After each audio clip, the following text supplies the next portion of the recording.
Hello बच्चों, नमस्कार। कैसे हैं आप सब लोग? उम्मीद है शानदार, जिंदाबाद, जबरदस्त होंगे। आज तो जरूर, पर बहुत सारे बच्चे लगातार मैसेज कर रहे हैं कि सर कुछ कीजिए, हमारा फॉर्म नहीं भर पाया है, 25 तारीख के बाद साइट नहीं चली। मैं उन बच्चों से कहूँगा कि बच्चों, अब कोर्ट वोट जाने से या किसी चक्कर में पड़ने से फ़ायदा नहीं है। और एसएससी अपनी मर्जी से बढ़ा दे तो बढ़ा दे, या आप पूछताछ केंद्र पर जाओगे तो वहाँ से भी आपको भगा दिया जाएगा। अब चांसेस ना के बराबर हैं। उनको खुद ही लगे कि हमारी साइट नहीं चली थी, ऐसा पहले भी हुआ है, और उन्होंने 4-5 दिन और दे दिए बच्चों को फॉर्म भरने के लिए। ऐसा हुआ है, पर वो लगातार ही होता था। ऐसा नहीं है कि अब गैप आ गया, अब लास्ट बाद में 5 दिन और दे रहे, नहीं। वो होता तो 1 तारीख से 5 तारीख यानी दिसंबर तक के बीच में हो जाता, ठीक है। पर अब चांस नहीं लगते हैं। पर गलती आपकी बहुत बड़ी रही है कि आप लास्ट डेट्स के अंदर अंदर फॉर्म भरने जा रहे हो। एसएससी जीडी ने 7 या 10 नवंबर का नोटिस है, जिसमें साफ कह दिया था कि लास्ट के लिए फॉर्म में ना भरें, लास्ट के लिए मत रुकें, भरना है तो टाइम से भर देना, लास्ट में साइट हमारी नहीं चलती है बहुत ज़्यादा लोड होने के कारण। ये चेतावनी उन्होंने जारी की थी, तो इस चेतावनी के बल पर वो कह देंगे कि हम नहीं मानने वाले आपकी कोई भी बात। तो उन बच्चों को तो ये जवाब है। बाकी कई सारे बच्चे ऐसे भी है, सर मेरे 82 थे पिछले में और मैंने जो है बहुत सीरियस था, इस बार फर्स्ट चॉइस ले जाता, इतनी वैकेंसी हो गई है और मैं फॉर्म नहीं भर पा रहा हूँ। तो यार, तुम्हारे 82 थे, तुम 25 तारीख तक रुक क्यों रहे थे? अगर तुम सीरियस थे, तुम सीरियस ही नहीं थे यार। लास्ट डेट को कौन रुकता है? एसएससी तो हमेशा गाइडलाइन जारी करती है कि लास्ट डेट के लिए फॉर्म को मत रुकना। आप फिर भी रुक रहे हो। मैंने खुद पहले दिन वीडियो बना के बोल दिया फॉर्म भर दो टाइम से, अब आप फ्री हैं, और आप फिर भी नहीं भरते। तो ये गलती किसकी है मेरे भाई? चलिए, तो बेटा आज जिसके लिए आया हूं, आप देख लीजिए, आपको थंबनेल से बहुत कुछ क्लैरिटी आ जाएगी, लेकिन बहुत क्लियर करने अब आया हूं मैं बच्चों। ये मैंने, देखिए आप नाम भी देख रहे होंगे, ये मैंने खुद आज, मैं हैरान रह गया इस जवाब से कि 11:30 बजे के आसपास, क्योंकि एक आरटीआई और वायरल हो रही थी, मुझे उस पर शक हुआ कि इतने कम फॉर्म कैसे हो सकते हैं, कहीं ये गलत तो नहीं है। तो मैंने खुद 11:30 बजे आरटीआई लगाई बच्चों, और 1:38 पर, यानी विद इन 2 आवर्स ऑलमोस्ट 1:38 पर मुझे रिप्लाई मिल गया आरटीआई का। मैंने उसमें 3 क्वेश्चन पूछे थे। पहला क्वेश्चन था मेरा कि इस बार एसएससी जीडी में टोटल कितने फॉर्म भरे गए हैं, मुझे वो जानना था। कैटेगरी वाइज की फिर मेरे पास एक और आ गई थी, मैंने बोला फिर तो कैटेगरी वाइज वो वाले सही होंगे अगर ये टोटल मुझे मिल जाए। तो उन्होंने टोटल का जवाब बहुत अच्छे से दिया, 54,15,938 फॉर्म भरे गए हैं। दूसरा मेरा सवाल था, क्या फॉर्म में करेक्शन की कोई डेट आएगी, क्या संभावना है? उन्होंने इस पर कोई जवाब नहीं दिया। आप देख रहे हैं, आप पहले पर जवाब है, तीसरे पर जवाब है। तो तीसरा पॉइंट मेरा था कि भैया कहते हैं लोग 70-70 लाख फॉर्म थे पीछे वाले पे, पर मैंने नहीं देखे थे और ना मैंने आरटीआई लगाई थी 2021 वाली में। क्या वास्तव में इतने थे या नहीं थे? तो मैंने 2021 के फिर से कंफर्म करना चाहा कि 2021 में एसएससी जीडी में कितने फॉर्म भरे गए थे। तो उन्होंने बोला 71,74,580। तो उन्होंने वो कंडीशन भी दे दी मेरे सामने। तो बच्चों, ये एसएससी का ऑफिशियल जवाब है आरटीआई का, आज ही का। तो कुल मिलाकर दूसरे क्वेश्चन पे मेरे पे कोई आंसर उन्होंने नहीं दिया है, लेकिन ये 2 उत्तर उन्होंने मुझे जरूर पकड़ा दिए हैं। और ये वो कैटेगरी वाइज फॉर्म है। अगर साफ नहीं दिख रहे हैं तो मैं अभी आपको दिखा देता हूं। ये किसी और ने आरटीआई लगाई थी, बहुत सारे question, how many forms field SSC GD 2022, फिर उन्होंने बोला जनरल कैटेगरी में कितने, ईडब्ल्यूएस में कितने, ओबीसी में कितने, एससी में कितने, एसटी में कितने। तो उन्होंने सब पे एक जवाब दे दिया है। 1 to 6 में आपका ये रिप्लाई है। तो वो मैं आपको एक साफ प्रिंट पर लिख दिया है कि वैसे देखिए, कैटेगरी वाइज देखने से बहुत ज्यादा फायदा होता नहीं है। जनरल में इतने फॉर्म 8,66,650, ओबीसी में हमेशा जनरल से 3 गुने के आसपास फॉर्म होते ही हैं, दुगुने तो हमेशा ही होते हैं। 23,71,606 फॉर्म है। ईडब्ल्यूएस में 3,02,333 फॉर्म है। और ये जनरली तो कटा है ना बच्चों, पहले देखिए ये दोनों मिला के 11,66,000, जस्ट इसका डबल। तो हमेशा जनरल से लगभग डबल ही आते हैं ओबीसी में, लेकिन जनरल 2 भागों में बट गया है ना। और एससी के फॉर्म ऑलमोस्ट जनरल के बराबर होते हैं, वही हुआ है अभी भी। तो ऐसा नहीं, कुछ हैरान करने वाला आंकड़ा नहीं, ये हमेशा ऐसा ही होता है।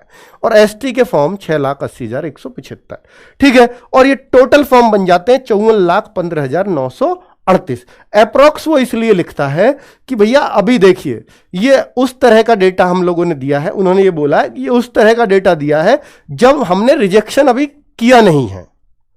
अभी सिर्फ वो है जिन लोगों की फीस एक्सेप्ट हो गई है, किसी का फोटो खराब है, किसी के साइन खराब है, इस तरह का तो अभी हमने रिजेक्शन दिया नहीं है, इसलिए हम अप्रोक्स लिख रहे हैं। अभी इसमें से रिजेक्ट भी होंगे कुछ। रिजेक्शन का कब पता चलेगा? ये पेपर से कुछ पहले स्टेटस आ जाता है, 10-12 दिन पहले, यानी ये आपको 25 दिसंबर के आसपास रिजेक्शन का पता लग जाएगा, किसका फॉर्म एक्सेप्ट हुआ, किसका रिजेक्ट हुआ। वो मैंने कल एक वीडियो में बना के बता भी दिया था आपको। चलिए अब बच्चों कुछ तुलना करते हैं, तुलनात्मक अध्ययन करते हैं कि भाई इस बार कितना मजा आने वाला है इस कंपटीशन में। आप सोचिए कि देखिए बेटा, एक बात सोच करके देखना, एक बार सोच करके देखना कि एसएससी जीडी 2021 की भर्ती में 71 लाख फॉर्म थे, वैकेंसी थी 25,000। तो कितने बच्चों पे एक का सिलेक्शन हुआ? 283 में से एक बच्चा सिलेक्ट हुआ था फाइनल।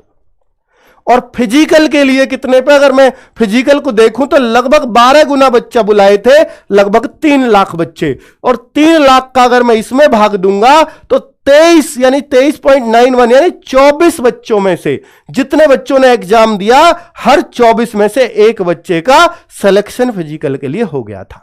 लेकिन फाइनल सिलेक्शन बहुत दूर तक बच्चे नजर नहीं आ रहे थे। फिजिकल के लिए तो है कि भैया फिजिकल को तो ये इसका भी हुआ, इसका भी हुआ, उसका भी हुआ, लेकिन फाइनल सिलेक्शन पे ये 300 पे पहुंच गया, यानी 300 लगभग 300 बच्चों में से सिर्फ एक का सिलेक्शन। कितना तगड़ा कंपटीशन रहा होगा, अंदाजा लगाइए।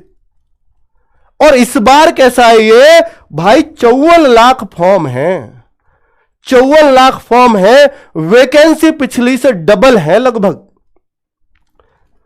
फॉर्म तो पिछले से 70% और वैकेंसी जस्ट डबल। इससे खुशी की बात नहीं हो सकती जिन बच्चों का फॉर्म एक्सेप्ट हुआ है उनके लिए। हो सकती है क्या? हो ही नहीं सकती। आप सोचिए कि बेटा यहां पर फिजिकल के लिए हर 15 में जिन लोगों ने फॉर्म भरा है 15 में से एक का सिलेक्शन होना है फिजिकल के लिए। और फाइनल भी बहुत दूर नहीं है, 119। आजकल फॉर्म पे अगर फाइनल के सिलेक्शन की बात करूं तो 100 पे एक बच्चे का आता है तो वो बहुत हल्का कंपटीशन माना जाता है। लेकिन जब कंपटीशन 250-300 का पहुंचता है तो वो बहुत टफ कंपटीशन माना जाता है। तो 119 में से एक बच्चे का सिलेक्शन, ये कोई फॉर्म की संख्या से एग्जाम में बैठेंगे, फिजिकल पास करेंगे नहीं करेंगे, वहां तक तो कंपटीशन 20 बच्चे पे आ जाएगा। ठीक है, एग्जाम में कितने बैठे अनुपस्थित हुए वो बात छोड़ दो, अभी तो इसमें सब कुछ होना है। तो 119 में से एक बच्चे का सिलेक्शन हो जाएगा, यह आसान माना जाता है जो 100 के आसपास हो फॉर्म के हिसाब से। ठीक है, जिस तरह की इंडिया में बेरोजगारी चल रही है, तो आप बड़े खुशनसीब हैं, बड़े खुशनसीब हैं अगर आप इसमें फॉर्म भर पाए हैं, क्योंकि कंपटीशन आपको आसान देखने को मिलने वाला है इस बार। मैं भी बहुत खुश हुआ और हैरान हुआ कि ऐसा कैसे हो सकता है कि पिछली बार 71 लाख फॉर्म, वैकेंसी आदि। बच्चों इसका कारण है कि बच्चे सोच रहे थे वैकेंसी तो 24,000 ही है, वैकेंसी तो बाद में बढ़ी है। बच्चों पे इंफॉर्मेशन वो कह रहे हैं क्या भरे यार, पहले ही नहीं आया, यहां क्यों बेकार में टाइम वेस्ट करें, या मेरा तो आना ही नहीं है, इतनी तो वैकेंसी, छोटी सी वैकेंसी है। बच्चों को बाद में पता चली, तो बाद में पता चलते उन लोगों ने तो इंटरेस्ट खत्म कर दिया ना, उन पर वीडियो और 4-6 दिन बाद जाती है, डेट निकल गई, यार मेरे तो भरना था, मेरी तो गड़बड़ हो गई। जबकि इसमें तो 3 साल ज्यादा समय दिया है फॉर्म भरने के लिए, एज में छूट, यानी जिन्होंने ये भरा था वो सब इसको भर सकते थे, सब टोटल, एक भी बच्चा ओवर एज नहीं था। तो 71 लाख तो यही हो जाते, और 20-25 लाख तो हाई स्कूल कर ही लेते हर साल, आपको भी पता है। ठीक है, अब आप सोचो कि यार ये तो 1 करोड़ के आसपास, 90 लाख 1 करोड़ के बीच में फॉर्म होना ही चाहिए था, पर ये नहीं हुआ। और जबकि इस बार तो अग्निवीर भी पूरा इस तरफ ही आया है, जो एयरफोर्स की तैयारी करता था वो सारा बच्चा तो इधर कूदा है। तो इसलिए लग रहा था कि 1 करोड़ के आसपास फॉर्म जाएंगे, लेकिन लगभग आधा आंकड़ा है, तो ये जान के हैरानी हो रही है सबको। मैं इसलिए उस सुबह की जो आरटीआई वायरल हो रही थी, मैं उस पर यकीन ही नहीं कर पाया, तो मैंने खुद आरटीआई लगाई, तब मैंने देखा ये तो बिल्कुल सच्ची बात है। और वाकई बच्चों के लिए बहुत बड़ी बात है। इस बार तो सिलेक्शन बहुत आसान हो जाएगा बच्चों का। तो बच्चों बता देता हूं, अब आप यह पूछना चाहोगे कि सर सेफ स्कोर क्या होगा, क्या मैं सेलेक्ट हो पाऊंगा या नहीं हो पाऊंगा? तो बच्चों ऐसा भी हो सकता है। देखिए बहुत कुछ तो पेपर पे डिपेंड करता है। पहली बात तो मैं ये कहूंगा कि पेपर पर डिपेंड करेगा पूरी तरह से। लेकिन अगर बच्चों देखिए, एक तो बात यह हो गई, इस बार पेपर कर दिया 1 घंटे का, वैसे ही बच्चा वहां गड़बड़ कर देगा, क्योंकि पिछली बार जैसा पैटर्न नहीं है। पेपर का टाइमिंग चेंज हो जाने से बहुत बड़ी बात हो जाती है बच्चों। तो इस बार एक तो पेपर का टाइमिंग ही चेंज कर दिया, वहीं से कंपटीशन डाउन हो जाना चाहिए था, होके रहेगा, उसका बहुत फर्क पड़ने वाला है। तो अगर जिस बच्चे ने टाइम पर पूरा पेपर अटेम्प्ट कर लिया, मैं तो कह दूंगा वो सेलेक्ट हो जाएगा, चाहे उस पर थोड़ा चीजें कम आती हो या ज्यादा आती हो। लेकिन टाइम पर वो हर सब्जेक्ट पे घूम गया और सारे सब्जेक्ट में उस पर कुछ ना कुछ जरूर आता है, वो सेलेक्ट हो जाएगा इस बार। अब वो कितने स्कोर पे होगा वो तो बेटा वक्त बताएगा, अभी वो पेपर का वो बताएगा कि पेपर किस लेवल का है। लेकिन अगर मैं आपसे कहूं कि मुझे किस लेवल का लगता है पेपर, तो बच्चा 2021 में पेपर में दम आया था मैथ्स में, सिर्फ मैथ्स में। जीएस तो ऐसी ही रहती है। हालांकि 2019 की जीएस भी थोड़ी सी आसान थी। अब पेपर ऐसा लग रहा है कि 2019 का पैटर्न फिर से फॉलो होगा, 2019 का, क्योंकि यहां टाइम घट गया है तो पेपर को आसान करना पड़ेगा। और क्योंकि उन्होंने पिछली बार पेपर मुश्किल इसलिए किया था, वैकेंसी बहुत कम हो गई है, कट ऑफ बहुत हाई जाएगी तो बेइज्जती होगी। यूपी की कट ऑफ, हरियाणा की कट ऑफ, राजस्थान की कट ऑफ आंखें फाड़ने वाली जाती है, बिहार की कट ऑफ तो ये तो 90 से पार पहुंच जाएगी, क्योंकि 2019 में ही 90 क्रॉस कर रही थी। तो उन्होंने कट ऑफ कम करने के लिए उन्होंने पेपर को टफ कर दिया था 2021 में। और इस बार बच्चों उनको कट ऑफ कम करने की जरूरत नहीं है, क्योंकि उनके पास वैकेंसीज खूब है और उन्हें पता है इस बार टाइम में बच्चों धोखा खाएंगे। और जो आपको नहीं खाना है, क्यों क्या करा रहा हूं, रोजगार विद अंकित ऐप पर फ्री ऑफ कॉस्ट हर शाम को 6 बजे मैथ्स का 25-26 मिनट का टाइम देके 20 क्वेश्चन का टेस्ट ले रहा हूं रोज। एक दिन मैथ का, एक दिन रीजनिंग का। 20 क्वेश्चन का रीजनिंग का वहां 22 मिनट देता हूं, क्योंकि जितना टाइम चाहिए सिर्फ उतना देता हूं। और इसी से आपका टाइम मैनेज होगा और कोई दूसरा तरीका नहीं है। यह समझ लेना बच्चों, जो उस टेस्ट को दे रहे हैं। और आज से शुरू किया है हिंदी का मॉक टेस्ट भी, 7 मिनट के अंदर आपको 20 क्वेश्चन करने हैं। और सब बताओ, क्या सबको टाइम पूरा नहीं पड़ रहा 7 मिनट? तो मैंने क्या गलत बोला था कि 7 मिनट आपके लिए बहुत है? बिल्कुल सही था वो, और 7 भी ज्यादा ही है, 1 आध मिनट 6 ही देना चाहिए मुझे। और जीएस में आप 5 ही मिनट देना एग्जाम में, ठीक है? तो ऐसे सिलेक्शन होगा बच्चों। ये टाइम बांध लो कि 25 मिनट मेरे को मैथ्स में देना है, मेरे को 21 मिनट में रीजनिंग करनी है, मेरे को 7 मिनट में हिंदी करनी है, मेरे को 5 मिनट में जीएस करनी है। कोई दुनिया की ताकत नहीं है जो आपका सिलेक्शन होने से रोक दे। टाइम पूरा कर देना आप पेपर में, और चारों चीजों पे कुछ ना कुछ आपको करना आता हो। हिंदी रीजनिंग मजबूत हो, चाहे मैथ थोड़ा कम भी आता हो, चल जाएगा, लेकिन टाइम पूरा पड़ जाना चाहिए आपको, तो आपका सिलेक्शन हो जाएगा।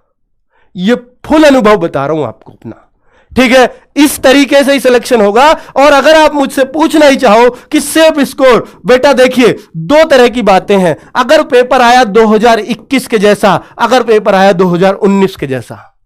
2019 के पेपर में बिल्कुल दम नहीं था मैथ, रीजनिंग, हिंदी में। 2021 के में मैथ में दम आया। अगर 2021 जैसा आया तो इसमें तो बेटा इस बार तो 50 से 55 वाले बच्चे का भी सिलेक्शन होने वाला है, अगर इसके जैसा आया।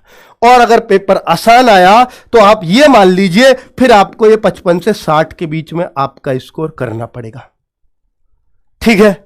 ये मैं हिंदी भाषी राज्यों की बात कर रहा हूं।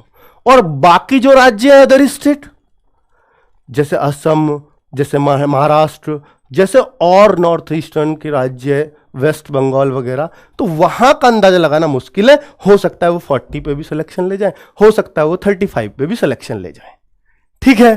तो वो तो आगे की बात है, उस पर तो कुछ कहा ही नहीं जा सकता बच्चों। तो एक बार ये बता दो, एक बार ये कसम खा लो कि इस बार तो एसएससी जीडी फोड़ कर रहना है।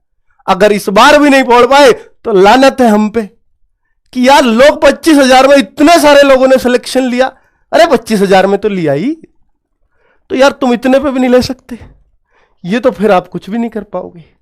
तो बेटा आपको ये आज ठान लेना है कि मुझे सिलेक्शन तो इसी बार एसएससी जीडी में लेना है। हर बार की तरह ये हाथ खाली नहीं जाना चाहिए। इस बार लेकर रहूंगा और फर्स्ट प्रीफ्रेंस लेकर रहूंगा, कोई मुझे नहीं रोक सकता। ये एक ठान के रखे और मेहनत को बिल्कुल ना छोड़े। सिर्फ 1 महीना पढ़ना है और बेटा जो नौकरी चाहिए वो ले जाना, जो चाहिए। एसएससी जीडी ने छूट दे दिया, मोदी मिशन चल रहा है भर्तियों का, इस बार भी नहीं मौका भुना पाए तो जाओ बेटा, फिर जो करना है कर लेना, कुछ नहीं हो सकता आपका। ठीक है, तो बेटा जोश हो जाना चाहिए। बहुत मेहनत से आप लग रहे हो, थोड़ी सी और कर दो और बेटा फिर देखना आपकी जिंदादिली, आपके मां बाप का आंखों को एक बार देखना, क्या चमक उनमें दौड़ पड़ेगी। बेटा निश्चित तौर पर इस बार ठान लो और मान लो कि आपका होने वाला है। चलिए, ओके, बाय बाय, नमस्कार, धन्यवाद।